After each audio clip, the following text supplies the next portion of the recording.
He's free and he's coming back home. So the journalist Ali Abunimah has been returned home, um, and he wrote a long, lengthy statement on X, of course.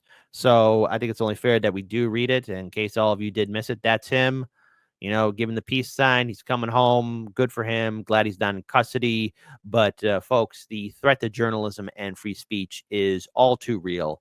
And unfortunately, as we are in this day and age of censorship and suppression, I am very, very, very concerned about the overall future of media in this country on all the various platforms, not only the internet, television, radio, newspapers, because if we do have a free press, we got to make sure that journalists are detained. Okay. We got to make sure that they're not detained. So let's go ahead and read this. I'm free. I wrote this on the plane and I'm posting it just after landing at Istanbul. Very good for him. On Monday evening, I was brought to Zurich airport in handcuffs in a small metal cage inside a windowless prison van and led all the way to the plane by the police.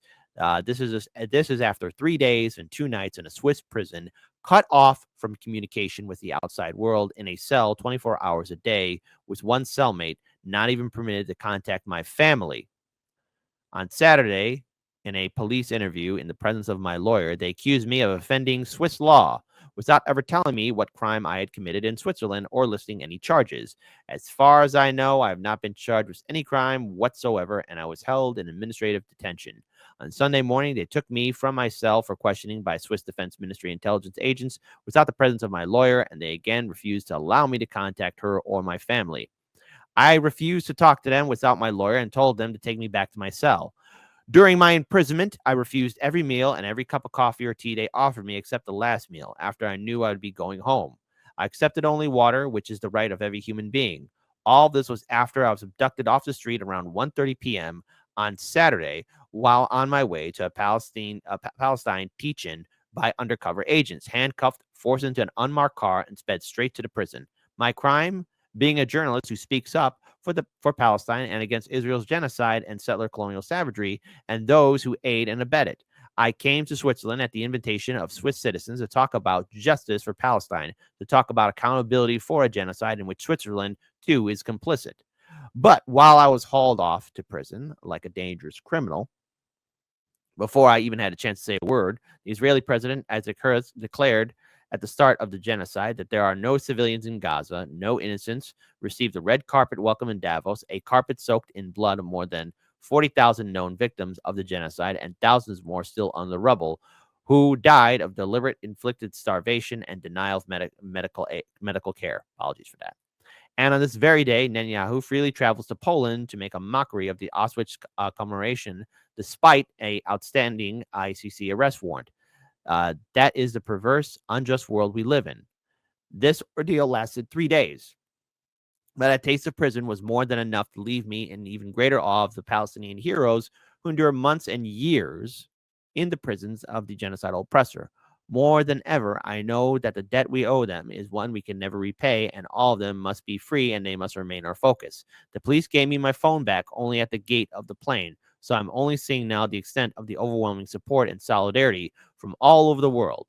I'm deeply grateful to each and every person who stood up for me. I'm especially grateful to my lawyer, Dina Rael, and her team, to our friends in Zurich, who I learned afterwards demonstrated outside the prison, to my family and my colleagues at his news agency, and so many others. I honestly had no idea what was happening outside that concrete room.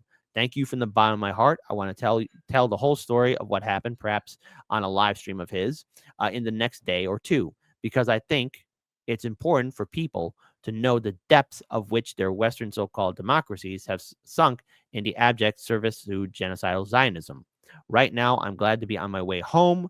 I'm looking forward to hugging my mom and dad, taking a shower, and sleeping in my own bed. Journalism is not a crime. Speaking out for Palestine is not a crime. Standing against racist genocidal Zionism is not a crime.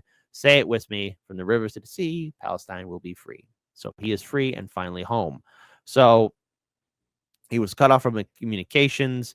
Now, this did draw a lot of ire and anger, especially from several figures from the United Nations and the UN Special Council, especially in regards for freedom of opinion and expression. What I would say to everybody who is watching this right now, I'm glad that Ali is free and safe. But the fight for free speech, especially now, and with the aftermath of what the Biden-Harris administration did under their watch, because things intensified past 11, we are witnessing a time in which journalism and, again, free speech is going to be put on the chopping block. I, for one, am glad he's free, and then we do invite him to share his story here at Hardlands Media. I hope that he shows up on other independent media networks as well for him to tell his story. But for 3 days away from any contact, for 3 days, his fate uncertain, what was his crime? Especially if they're going to refuse to tell him what his crime was. Because call me old-fashioned, and maybe I shouldn't be referencing TVs and movies, but let's go ahead and bring that up here. If somebody gets arrested, that means they did something wrong, right? What was his criminal offense? What was so outrageous that it caused for him to be detained for 3 days? Keep your heads on a swivel out there, folks.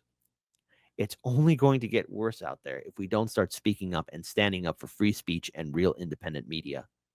Now, we all know all too well that the censorship is something that's always going to be playing a role. We got a lot of our colleagues in independent media that have lost their livelihoods because their shows were canceled, or either that they were demonetized. A lot of our good friends who are doing some fantastic work, they're trying to do their best to stay afloat, and it is a concern for yours truly here. Free speech, now more than ever. Protect journalism. Very simple things that I think we all can agree with. And no matter where you stand politically, this affects all of us. It will. And if we don't start speaking out, we're all going to be alone.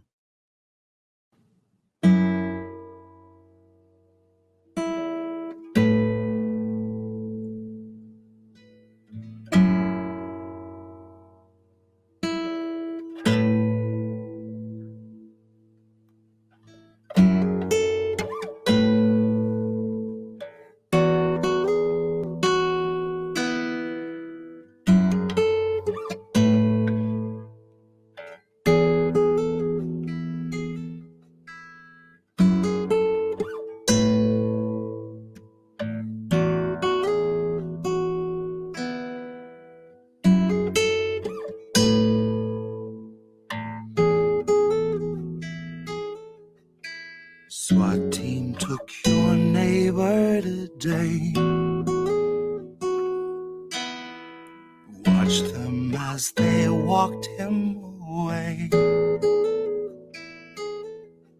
You told yourself extremists come in all different shapes. Met his eyes and lowered your gaze. Is it too late for us to ever change? We are collecting the dust of better days. They're always watching us, but we're never safe. We're not meant to be safe, not meant to escape. We aren't meant to wake.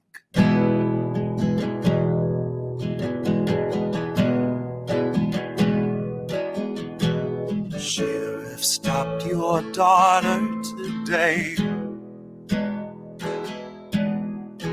Pepper sprayed her twice in the face.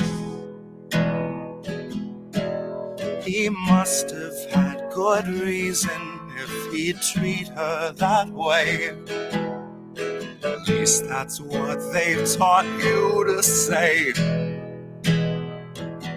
But is it too late for us to ever change? Once we're collecting the dust of better days, they're always watching us, but we're never safe. We're not meant to feel safe, not meant to escape. We aren't meant to wake.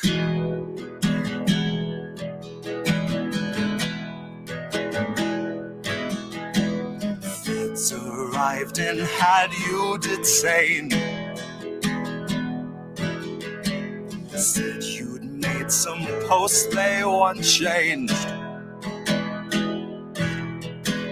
Tased you till you felt like you'd forgotten your name, or life before they had you contained. Oh, life before they had you contained.